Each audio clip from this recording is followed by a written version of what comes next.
Buenos días a todos. Continuamos con nuestra lectura del libro La Tierra Permanece, capítulo 8. Al día siguiente fue a la universidad y detuvo el coche frente a la biblioteca. No había estado allí desde el gran desastre y se había contentado con los libros de la biblioteca municipal. El edificio estaba intacto. Los arbustos y árboles de alrededor no habían crecido apreciablemente en aquellos meses. Los tubos de desagüe parecían estar en perfecto estado, pues no se veía una mancha en los blancos muros de granito, y S.H., sin embargo, tuvo una impresión general de suciedad, desorden y abandono. No deseaba abrir un agujero en un vidrio por donde entrarían los animales y la lluvia, pero debió resignarse. Dio unos leves martillazos y logró abrir una brecha pequeña que le permitió pasar la mano y alcanzar el pestillo de la ventana. Más tarde taparía la abertura con unas maderas, y el edificio quedaría protegido otra vez de las ratas y la lluvia. Sus estudios lo habían llevado cientos de veces a esta biblioteca. Entró ahora sintiendo a la vez miedo y respeto. Allí se almacenaba la sabiduría que había creado la civilización y que podía reconstruirla. Futuro padre, el porvenir se le presentaba bajo una luz nueva. Su hijo no sería educado como un parásito, no viviría de las ruinas de un mundo muerto. No, no sería necesario, todo estaba ahí, todo el saber humano. Había venido a buscar unos libros de obstetricidad, pero se contentó con examinar algunos estantes de la gran sala de lectura y se fue. La obstetricidad, la obstetricia podía esperar. Volvió a la casa como hipnotizado. Los libros, todos los conocimientos científicos estaban en esos libros. Y sin embargo, los libros no bastaban. Ante todo se necesitaban hombres capaces de leer y utilizarlos. Y era necesario también salvar otras cosas, las semillas, por ejemplo. Y S.H. se prometió vigilar la preservación de las principales plantas del país. Comprendió de pronto que la civilización no dependía solo del hombre, sino de todos los parientes, amigos y compañeros que lo escoltaban, como San Francisco, que había saludado en el sol a un hermano.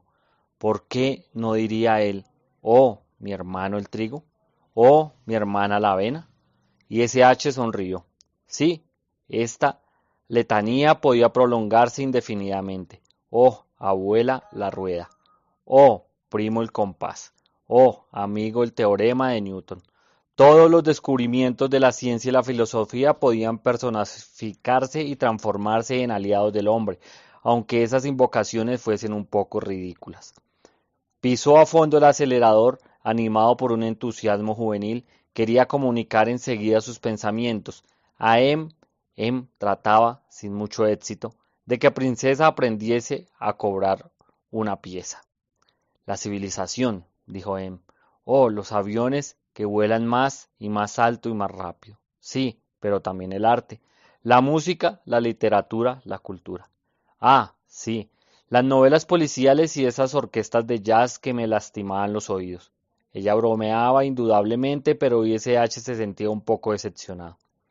A propósito de civilización, dijo estamos perdiendo la cuenta del tiempo. Ya no sabemos en qué mes estamos. Sería necesario fijar las fechas, si no nos pondremos a festejar el cumpleaños del pequeño. He aquí la diferencia, pensó S.H., la diferencia entre el hombre y la mujer. Y a solo le interesa lo inmediato. El porvenir de la civilización le parece menos importante que una fecha de nacimiento. Se sintió otra vez muy superior a ella. No he leído un solo libro de obstetricia, dijo. Lo siento, pero no hay prisa, ¿verdad? Oh, no. Y quizás es inútil. En los viejos tiempos, ¿recuerdas? Había nacimientos en los taxis y los ascensores. Cuando quieren salir, nada los detiene. Más tarde hubo de confesarse que la sugerencia de tenía su importancia. Sí, era indispensable medir el paso del tiempo. Al fin y al cabo el tiempo, la historia, la tradición y la civilización eran una sola cosa. Perder la continuidad del tiempo era perder algo irreemplazable. Quizá ya se había perdido. Si otros sobrevivientes no habían sido más cuidadosos.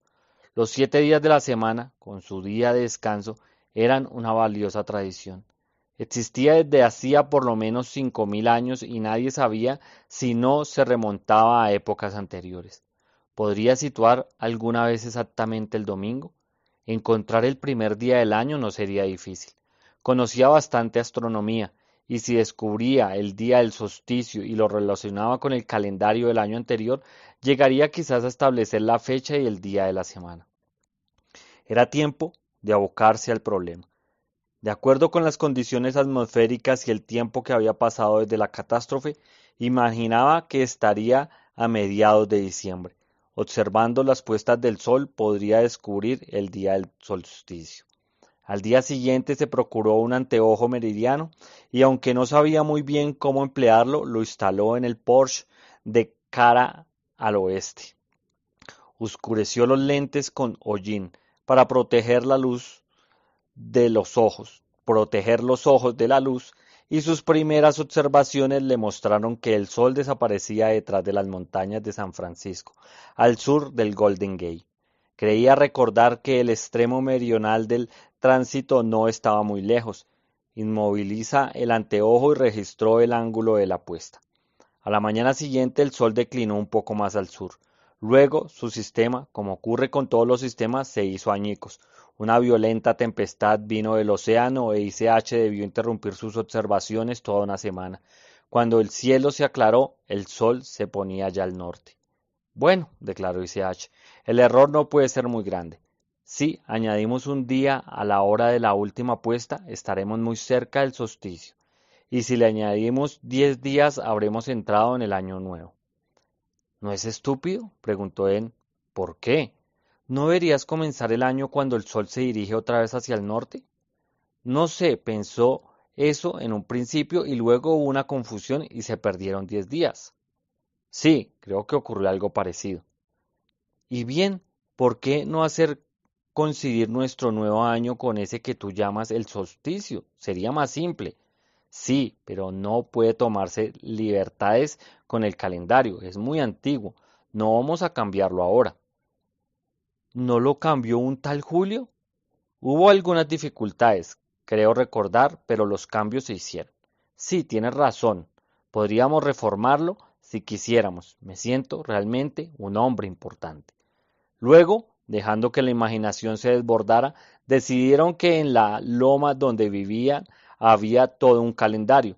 Los meses, las semanas y los días no tenían mucha importancia, pues el sol describía ante ellos todo su arco. Para fechar los acontecimientos solo tenían que observar si el sol se ponía en medio del Golden Gate, si alcanzaba la primera cima del norte o los otros puntos de la montaña.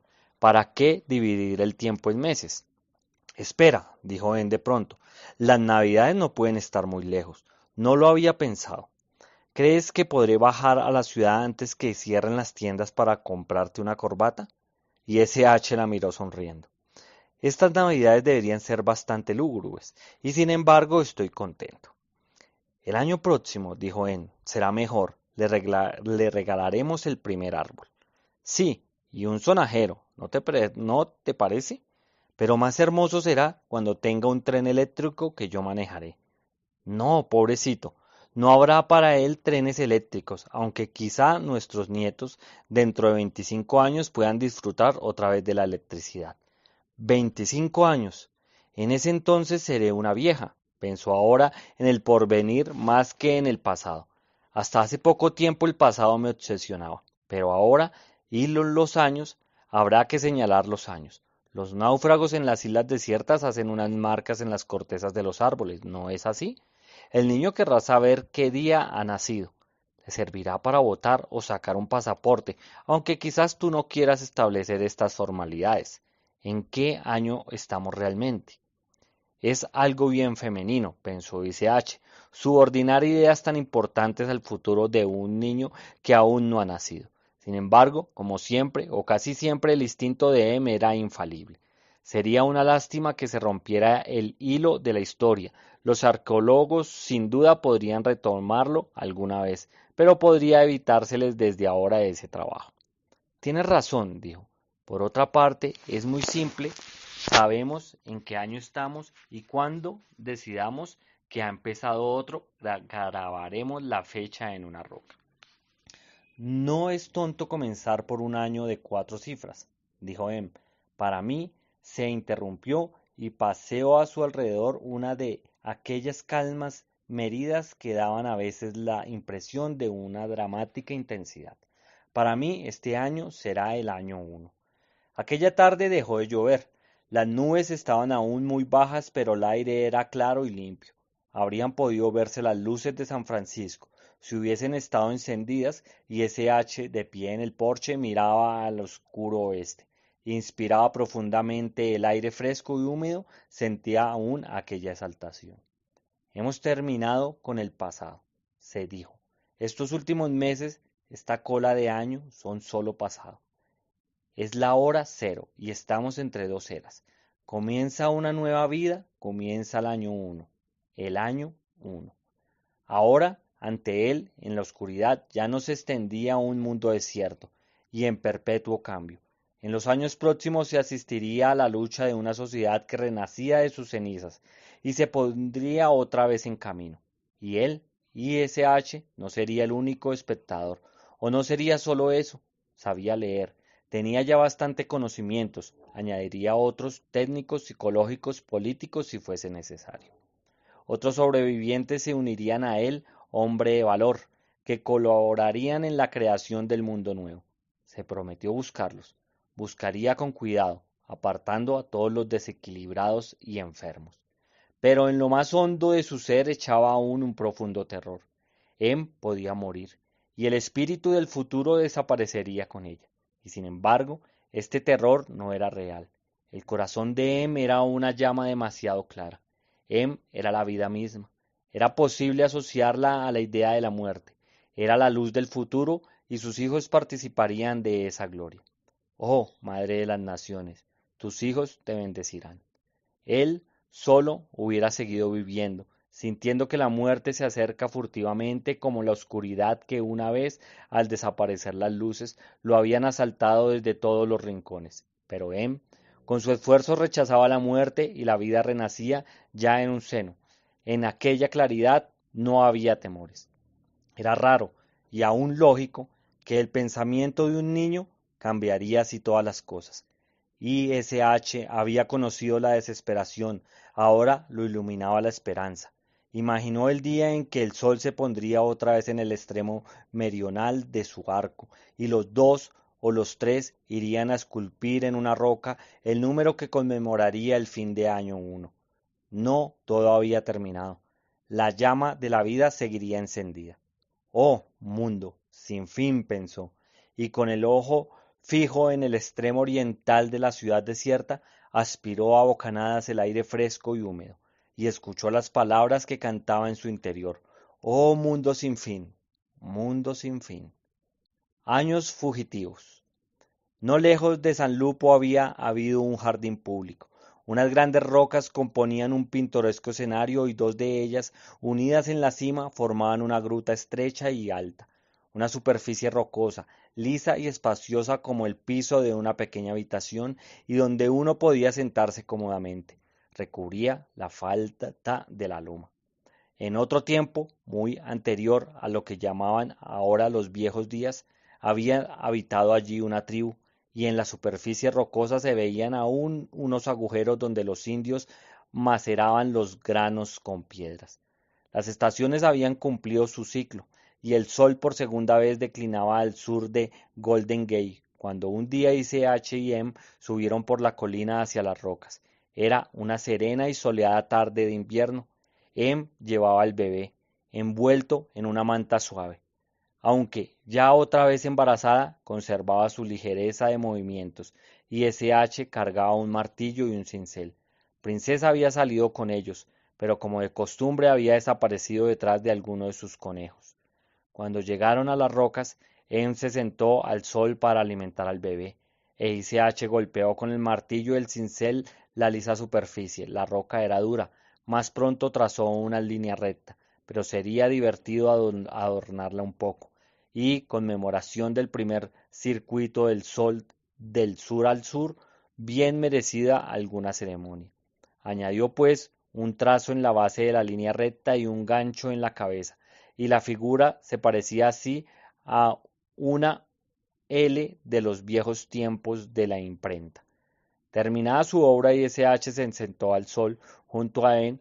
El satisfecho, el satisfecho bebé reía feliz. Jugaron con él. Bueno, ha pasado el año 1, dijo ISH. Sí, respondió él, pero yo lo llamaría el año del bebé. La memoria recuerda mejor los nombres que los números. Así, desde el principio, llamaron a veces a un año no como un número, sino por algún acontecimiento. La primera, en la primavera del segundo año, SH sembró su primer huerto. La horticultura nunca le había gustado, y por eso quizás a pesar de sus buenos propósitos y dos tentativas poco entusiastas, no obtuvo nada el primer año. No obstante, el revolver con su azada el suelo húmedo y negro, sintió que el contacto con la tierra lo satisfacía de algún modo. Esta fue, por otra parte, la única alegría que le dio su huerto. Algunas semillas costaban mucho encontrarlas a causa de la depredación de las ratas. Eran viejas y no germinaban. Pronto aparecieron los caracoles y las babosas. Una caja de veneno los eliminó rápidamente. Pero cuando las lechugas empezaban a brotar, una cabra saltó la cerca y solo dejó unas pocas hojas, y SH reforzó la cerca. Entonces aparecieron los conejos con sus galerías subterráneas, más destrozos y más trabajos. Una tarde SH oyó unos ruidos y llegó justo a tiempo para ahuyentar una vaca que intentaba derribar la empalizada. De noche SH despertaba con pesadillas de cuervos voraces, conejos y vacas que rodaban el huerto y miraban sus legumbres con ojos brillantes como ojos de tigre. En junio le llegó el turno a los insectos.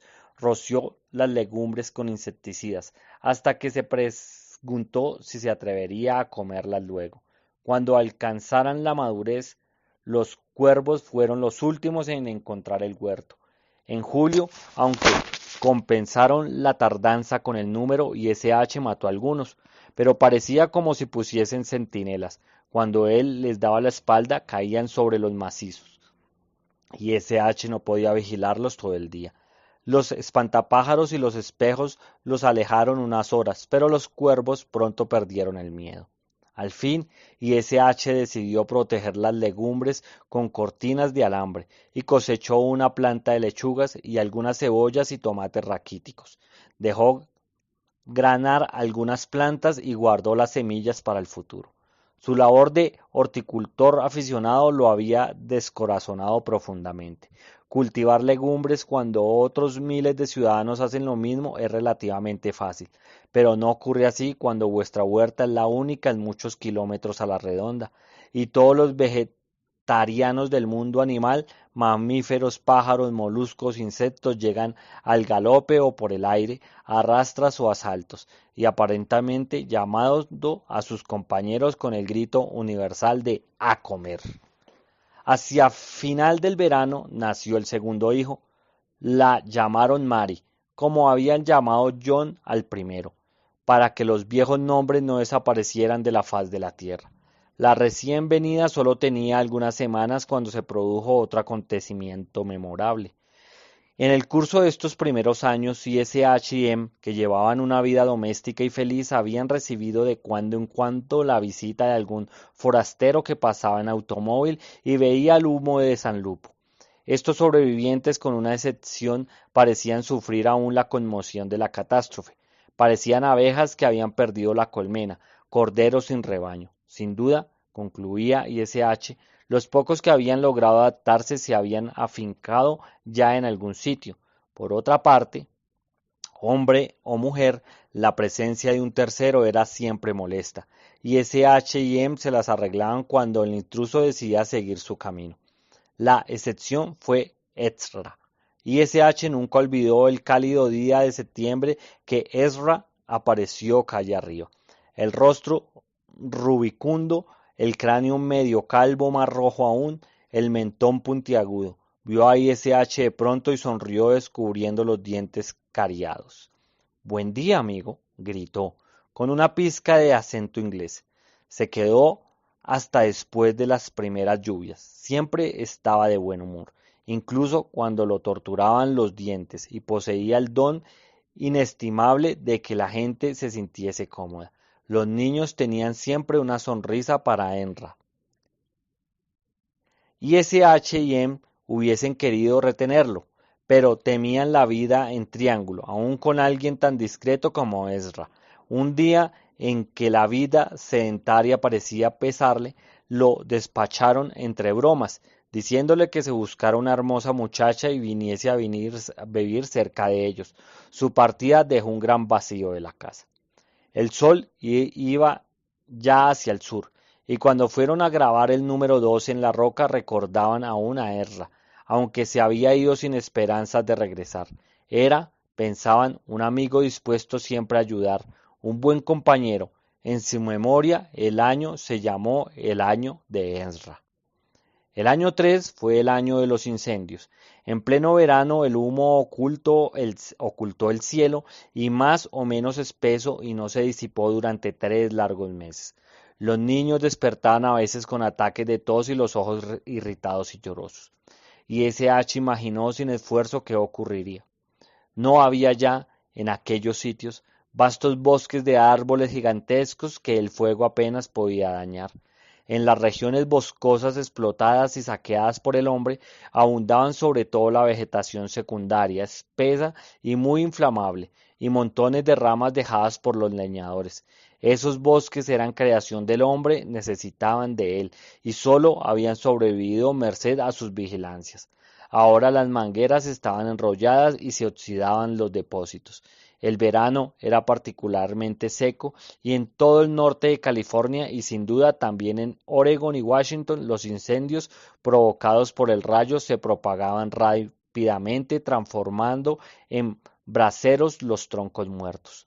Toda una horrible semana, y S.H. y M, consternados, vieron de noche al norte del golfo unas llamas altas y vivas que devastaban los flancos de las montañas y sólo morían cuando no tenían más que devorar.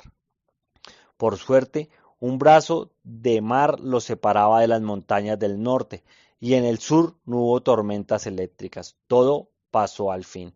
Y S.H. pensó que los daños alcanzarían a la mayoría de los bosques de California. Pasarían siglos antes que recobraran su perdido esplendor. Ese año nuevo, síntomas de adaptación, y S.H. retomó el hábito de la lectura. Por ahora, la biblioteca municipal le bastaba. Guardaba en reserva para más tarde el 1.000.000 de volúmenes de la universidad. Quizá lo más útil era acrecentar sus conocimientos de medicina, agricultura, mecánica, pero sólo la historia de la humanidad lo atraía. Devoró innumerables obras de antropología e historia, y luego pasó a la filosofía, especialmente a la filosofía de la historia. Pero leyó también novelas, poemas, obras de teatro que de un modo u otro le desvelaban los misterios del alma humana. Leía a la noche y tejía. Los niños dormían en un cuarto del primer piso. Princesa se desesperaba ante el fuego de cuando en cuando y S.H. alzaba la cabeza y pensaba que sus padres habían pasado así muchas noches. Luego posaba los ojos en la lámpara de petróleo y los alzaba hacia las otras lámparas muertas. El año 4 fue el año de la llegada. Un hermoso día de primavera, alrededor del mediodía, Princesa se precipitó a la calle ladrando con todas sus fuerzas, y una bocina lanzó una sonora llamada. Ezra había partido hacía más de un año, y ya nadie pensaba en él, pero allí estaba, en un auto destartalado lleno de viajeros y utensilios domésticos. Y S.H. no pudo dejar de pensar en aquellos caminos que en la época de la recolección de frutas llegaban en otros tiempos a California. Después de Ezra bajaron del coche una mujer de unos 35 años, otra más joven, una muchacha asustada y un niño. Ezra presentó a las dos mujeres. La mayor se llamaba Molly, la segunda Jeans, y después de cada nombre añadió naturalmente y sin ningún embarazo, mi mujer. Aquella confesión de bigamia no impresionó mucho a S.H. Había tenido ya muchas experiencias y no ignoraba que en el pasado la pluralidad de mujeres había sido común en muchas grandes civilizaciones. Lo mismo podía ocurrir en el futuro. Era sin duda la mejor solución. En una sociedad destruida donde habían dos mujeres y un solo hombre, pues, por otra parte, Enra era capaz de desenvolverse cómodamente en las situaciones más embarazosas. El niño Ralph era hijo de Molly. Había nacido algunas semanas antes del gran desastre, y la leche de su madre o la herencia lo habían inmunizado, y S.H. no había visto nunca entre los sobrevivientes dos miembros de una misma familia. En cuanto a la niña, la llamaban Evie, pero nadie sabía su verdadero nombre. Enra la había encontrado sola y sucia. Se alimentaba de conservas de caracoles y hasta de lombrices. Debía de haber tenido 5 o 6 años en la época del gran desastre. Nadie podía decir si era idiota de nacimiento o si el horror y la soledad le había alterado la mente. Temblaba y gemoteaba casi sin cesar, y solo Enra podía arrancarle algunas sonrisas de cuando en cuando. Balbuceaba algunas pocas palabras. Al cabo de un tiempo, tranquilizada por la bondad de sus nuevos compañeros, empezó a hablar un poco más, pero nunca se desarrolló normalmente. El mismo año, más adelante, ISH y Enra hicieron un viaje en la vieja camioneta de ISH. No fue un viaje de placer. Tuvieron muchas dificultades con los neumáticos y el motor, y los caminos estaban en mal estado, pero cumplieron al menos la misión que se habían propuesto. Encontraron a George y a Maury, pareja de Enra, habían descubierto en sus vagabundeos. Jorge era alto y de movimientos lentos, canosos y estaba siempre de buen humor. No tenía la palabra fácil, pero era hábil en su oficio, la carpintería. Lástima, pensó S.H., un mecánico o un granjero nos hubiera sido más útil. Maury, de unos 40 años de edad y 10 años más joven, era su calco. Las tareas domésticas la entusiasmaban tanto como a George la carpintería. George era una inteligencia muy brillante y Maury totalmente estúpida. Y S.H. y Enra discutieron en privado el caso de George y Maury y concluyeron que la pareja, gente de buena voluntad, era aceptable. Y S.H. pensó, sonriendo, que era como admitir a un nuevo socio en un club, pero los candidatos eran tan escasos que no se podían ser demasiado exigentes. Llevaron a George y a Maury a San Lupo, y S.H. y Maury descubrieron que les había ocurrido algo parecido. Cuando Maury era niña y vivía en Dakota del Sur, la había mordido una serpiente de cascabel. A finales del año, En dio a luz otro hijo al que lo llamaron Roger. Los habitantes de San Lupo eran ahora 7 adultos y 4 niños, sin contar a Evie. En ese entonces, al principio, en broma, empezaron a llamarse así mismo las tribus. El año 5 no trajo ningún acontecimiento extraordinario. Moby y Jane tuvieron cada una un hijo. Ezra, 2 veces padre, estaba muy contento. Ese año fue bautizado el año de los toros. En efecto, los bovinos se multiplicaron como anteriormente las hormigas y las ratas. Se veía pocas veces un caballo, raramente un carnero, pero en las aún intactas praderas el número de cabezas de ganado vacuno alcanzó proporciones catastróficas. Los miembros de la tribu podían comer carne a discreción, aunque a veces dura como suela. Pero uno salía de paseo y corría el peligro de encontrarse cara a cara con un toro furioso. Un tiro de revólver podía terminar con el problema, pero luego había que arrastrar el cadáver lejos de las casas o aguantar el hedor. Todos se hicieron estos en el arte de esquivar los cuernos puntiagudos. Esto al fin se convirtió en un deporte al que llamaron el juego del toreo. El año 6 fue memorable. En el caso de los 12 meses, las 4 mujeres dieron a luz a un Maori que parecía tener demasiados años. Había predicado con el ejemplo, y ahora tener hijos era un honor. Todos los miembros de la tribu habían vivido algún tiempo solos, y habían conocido lo que llamaban la gran soledad. El recuerdo de aquellas horas de horror todavía no se había borrado. Aún ahora la tribu no era más que una llamita, amenazada por las tinieblas. Cada nuevo niño parecía reanimar aquella claridad vacilante y afirmar la esperanza de vencer la oscuridad y la muerte. Al terminar el año, el número de niños se elevaba a 10 y superaba ya al de los adultos, sin contar a Evie, que no participaba en ningún grupo. Pero fue un año memorable también por otras razones. Hubo una gran sequía y pocos pastos, y los flacos bovinos demasiado numerosos iban de un lado a otro en busca de comida. Enloquecidos por el hambre, una noche echaron abajo la cerca del huerto. El ruido despertó a los hombres, que descargaron sus fusiles casi a bocajarro contra las asustadas bestias, pero el huerto quedó arrasado, y a amarga ironía, sin que un solo animal satisfaciera su hambre. Luego aparecieron las langostas, cayeron del cielo un día y devoraron todo lo que había escapado del ganado. Comieron las hojas de los árboles y las frutas hasta que los carozos colgaron de las ramas desnudas de los árboles. Poco después las langostas murieron y un olor nauseabundo apestó la atmósfera. Y cientos de cadáveres de vacas cubrían los lechos secos de ríos y pantanos. El hedor se hizo intolerable, y la tierra estaba tan oscura y desnuda que parecía que nunca se recobraría. La colonia estaba horrorizada, y S.H. intentaba explicar a sus compañeros que eran calamidades naturales en aquel periodo de transición. En condiciones atmosféricas educadas, la invasión de langostas, por ejemplo, era inevitable, pues los insectos proliferaban en campos donde nadie los perseguía. Pero la fetidez y el aspecto desolado de las tierras lo hacían sordos a todas las explicaciones. George y Maureen buscaron consuelo en los rezos. Jane se burló abiertamente y declaró que los sucesos de los últimos años no invitaban a confiar en Dios. Molly, presa de una verdadera neurastenia, sufría crisis de llanto. A pesar de la lógica de sus razonamientos, y S.H. desesperaba del porvenir, solo Ezra y Em parecían resignarse. Los niños mayores no se mostraban muy afectados. Bebían con entusiasmo su leche condensada y el hedor de la descomposición no parecía quitarles el apetito. John, a quien llamaban Jack, de la mano de su padre, miró distraídamente una vaca que agonizaba al sol. El espectáculo le parecía natural.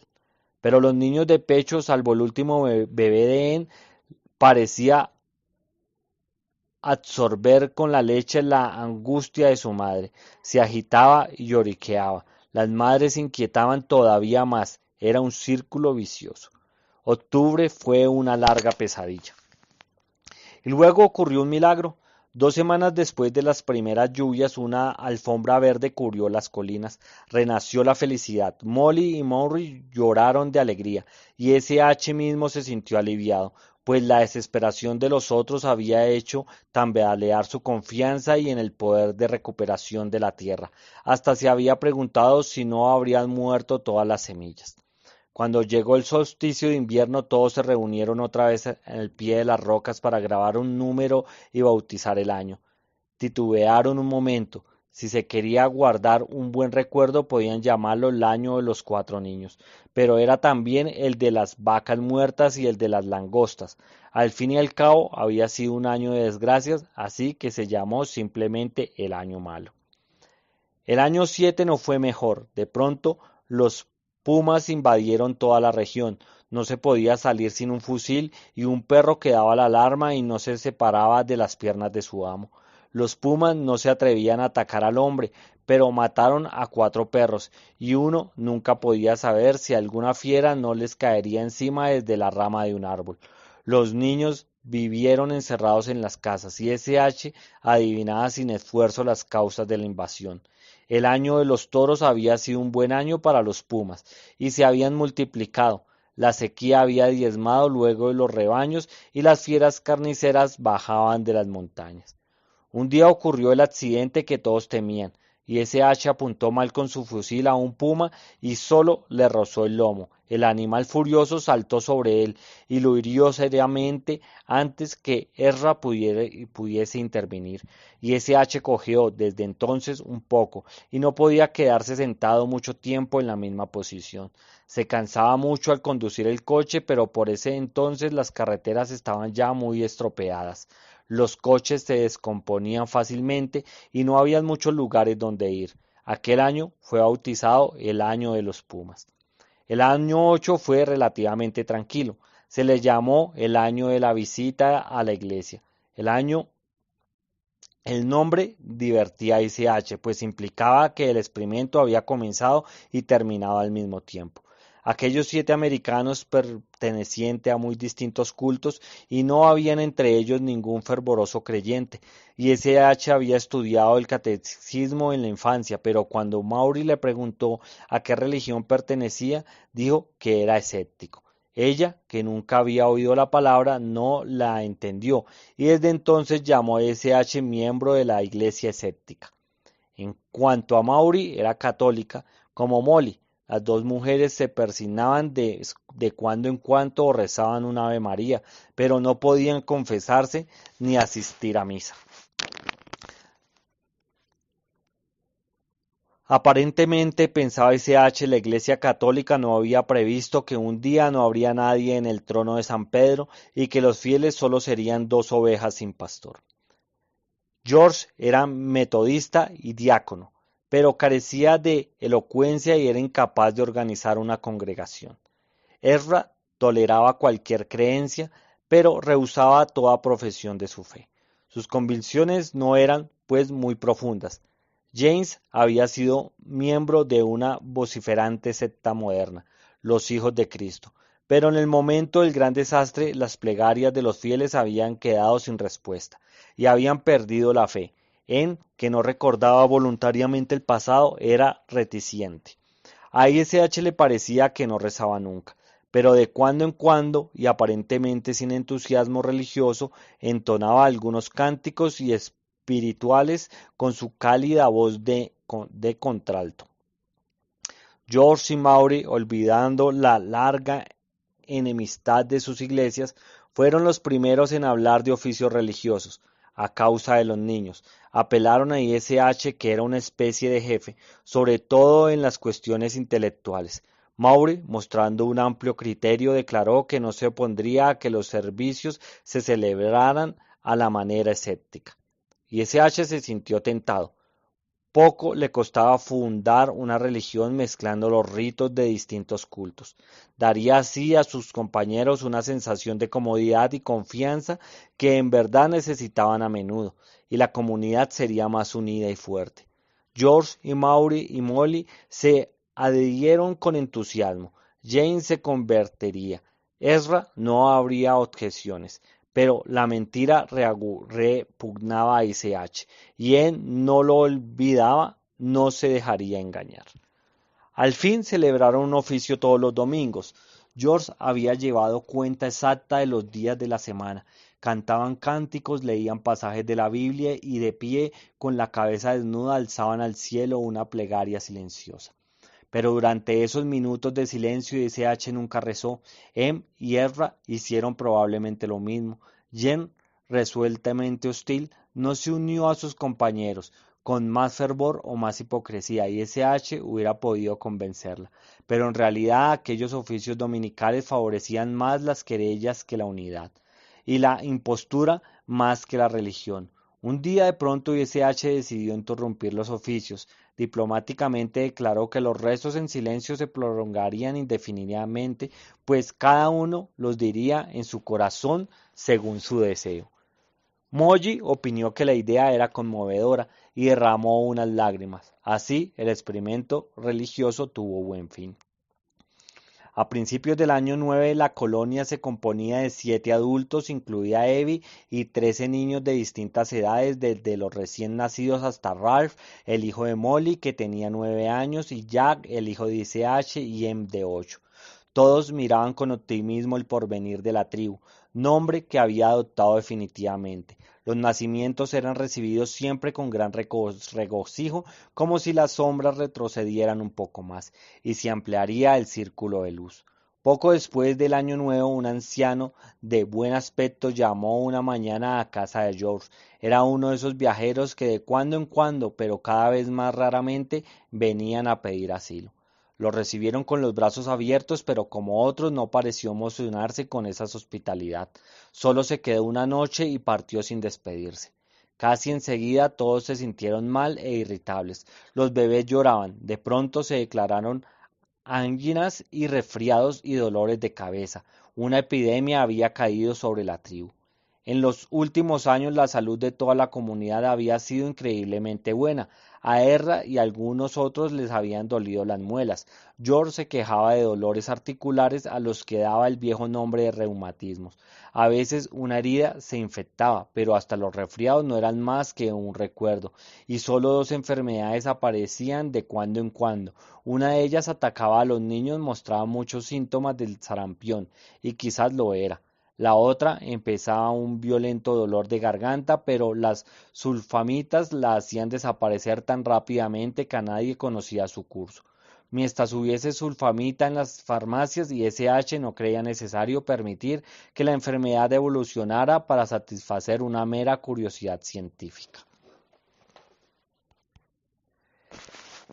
Esta ausencia casi total de enfermedades era para las gentes inclinadas a la superstición, como George y Maury, un verdadero milagro.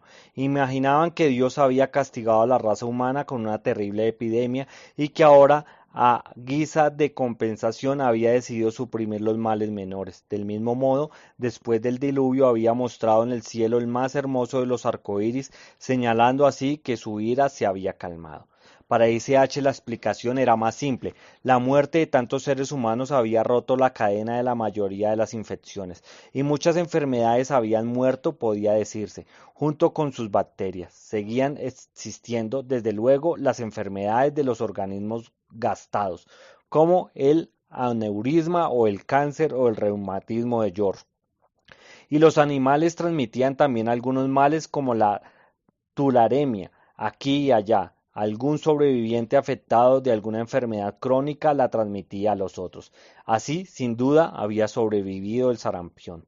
El viejo, recordaron todos un poco tarde, se sonaba la nariz muy frecuentemente, tenía probablemente infectados los senos frontales y había pasado a sus huéspedes aquella afección que se creía desaparecida y que en otro tiempo se conocía como resfriado de cabeza. De todos modos, era un espectáculo casi cómico ver a aquellas gentes que habían disfrutado hasta entonces de una salud tan extraordinaria, tosiendo, estornudando, sonándose la nariz y lloriqueando. Afortunadamente el resfriado siguió su curso sin complicaciones y algunas semanas más tarde todos habían curado. El resto del año SH vivió temiendo otra epidemia.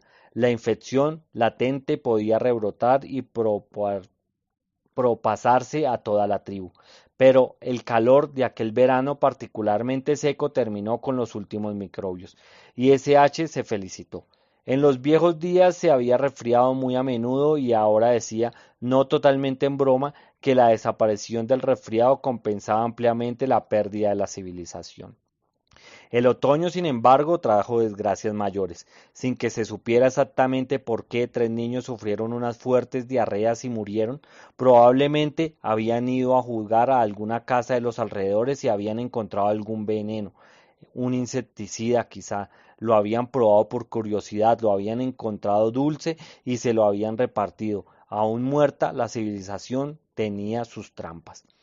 Entre esos niños se encontraba un hijo de ICH y ICH había temido siempre una desgracia semejante y había pensado en el dolor de Em. Em lloró a su hijo, pero ICH no conocía aún toda su fortaleza. Su amor a la vida era tan apasionado que llegaba a aceptar la muerte como parte de la vida.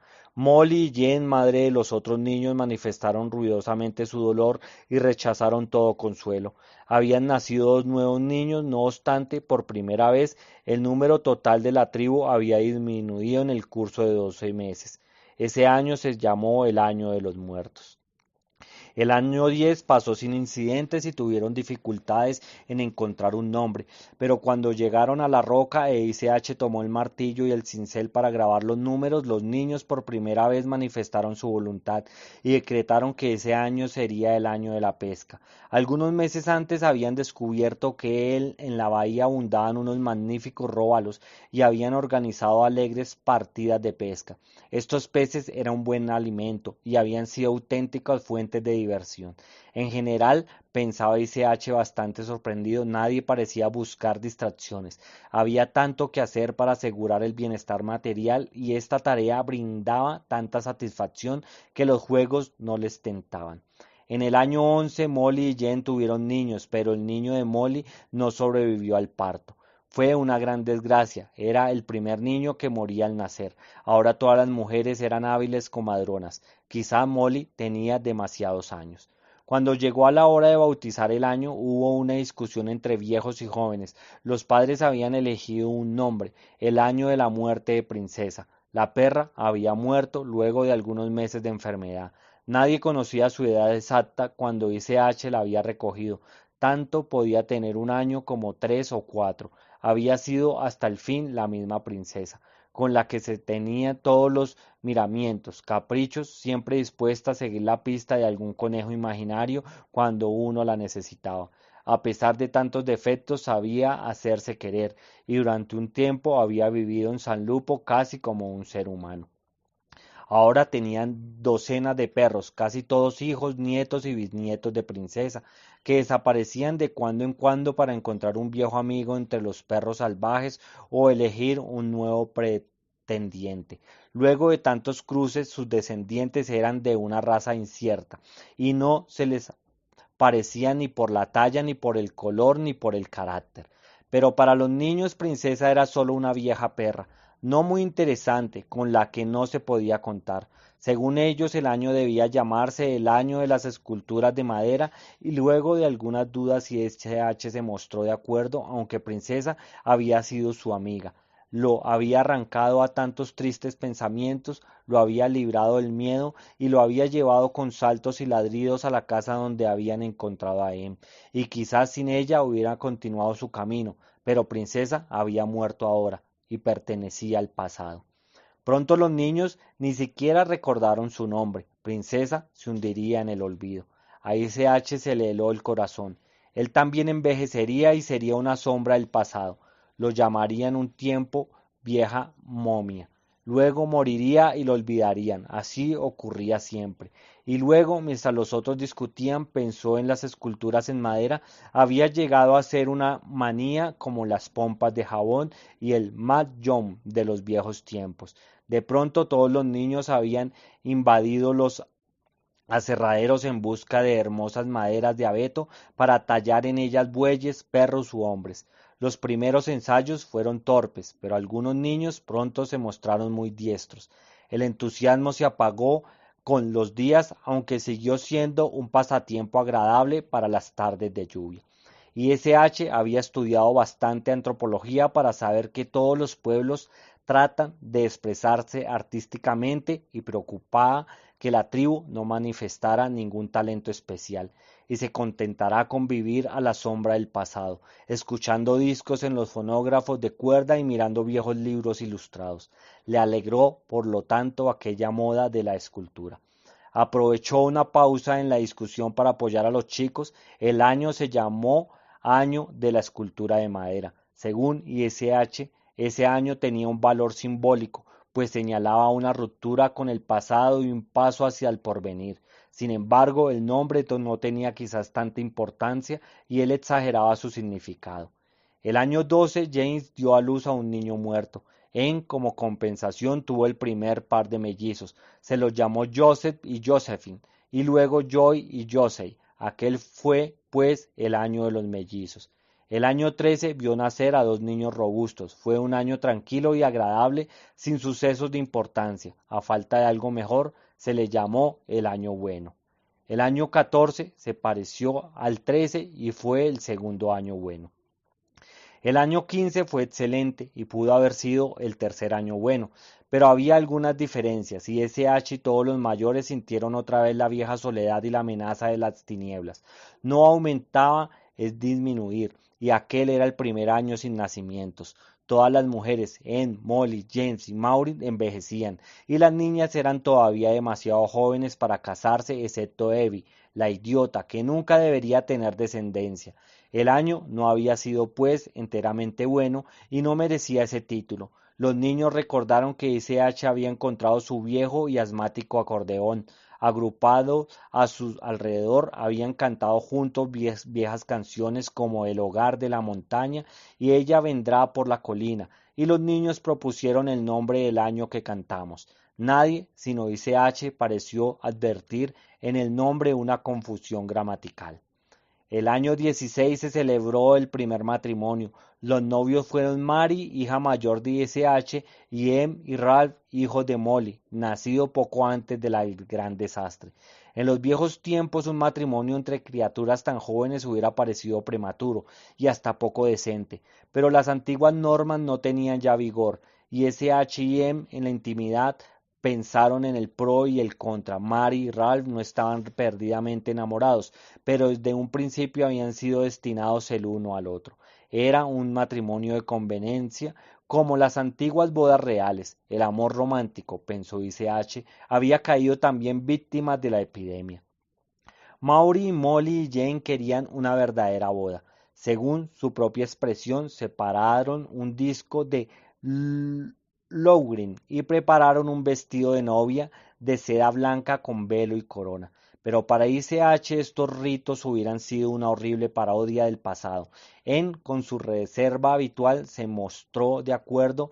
Mary era al fin y al cabo hija de ellos, e impusieron su voluntad. Como toda ceremonia, Mary y Ralph se presentaron ante Ezra, que pronunció un discurso sobre los deberes y responsabilidades de los esposos. Mary tuvo un bebé antes de fines de diciembre y el año fue el año del nieto. El año 17 los niños siguieron que se le llamaran año de la casa derrumbada. Una de las casas vecinas, en efecto, se hundió estrepitosamente ante los niños que habían acudido a los primeros ruidos. Luego de un examen, el accidente pareció normal. Las termitas eran dueñas del edificio desde hacía 17 años y habían carcomido los cimientos. Este suceso impresionó mucho a los niños y, a pesar de su escasa importancia, designó el año. El año 18 Jane tuvo otro hijo. Fue el último niño nacido de la vieja generación, pero se habían celebrado nuevos matrimonios y nacieron dos niños más. Este fue el año de los estudios.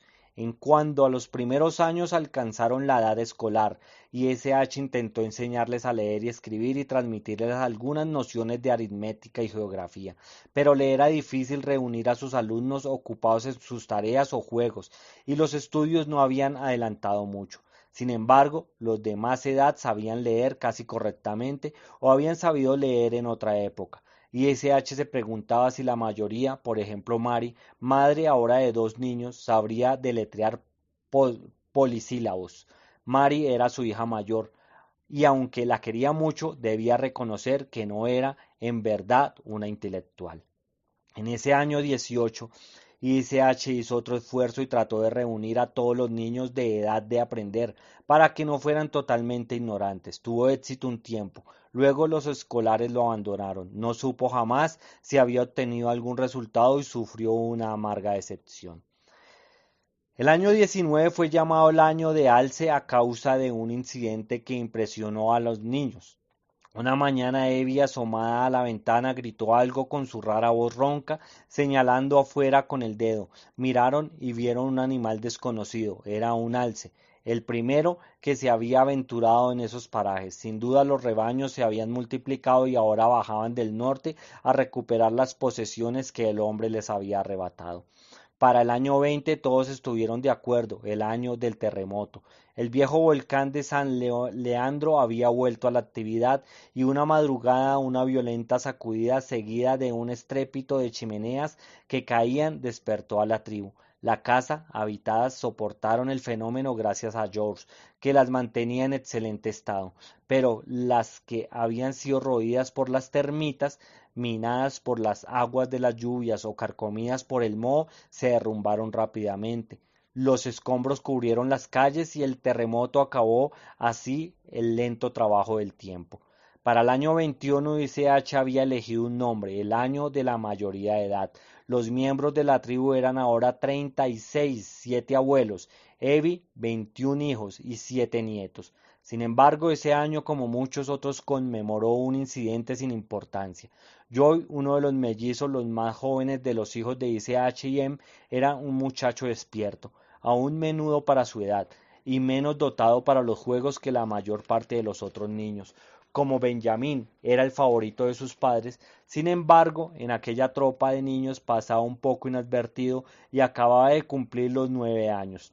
Pero al final de año se advirtió que Joy sabía leer, no lenta y trabajosamente como los otros chicos, sino con facilidad y gusto, y ICH se sintió invadido por una ola de ternura y orgullo. Solo Joy ardía realmente la llama de la inteligencia.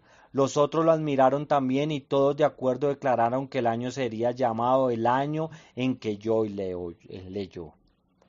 Bueno amigos, hasta aquí llegó esta parte de el libro La Tierra Permanece. Gracias por escucharme. Más adelante continuamos con nuestra lectura.